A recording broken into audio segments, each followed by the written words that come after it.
حیدرآباد میں ہائیڈرا کی بلڈوزر کارروائی کا سلسلہ جاری۔ اس بار چلا ماداپور 100 فٹ روڈ پر واقع غیر قانونی عمارتوں پر ہائیڈرا کا بلڈوزر۔ حیدرآباد کے ماداپور ہائیٹیک سٹی کے غیر قانونی عمارتوں کو ہائیڈرا کے بلڈوزر کے ذریعے مسمار کیا جا رہا ہے۔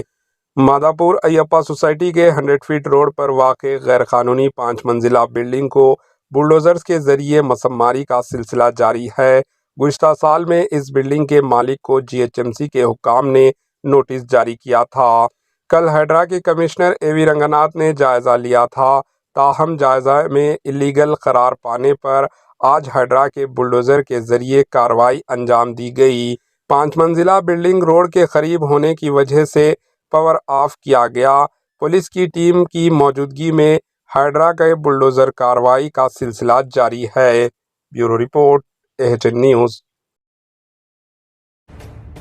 AHN نیوز کے YouTube چینل کو سبسکرائب کریں اور بیل آئیکن کو دبانا نہ بھولیں تاکہ آپ کو ہر نئی آنے والی ویڈیو کا نوٹیفیکیشن بر وقت مل سکے۔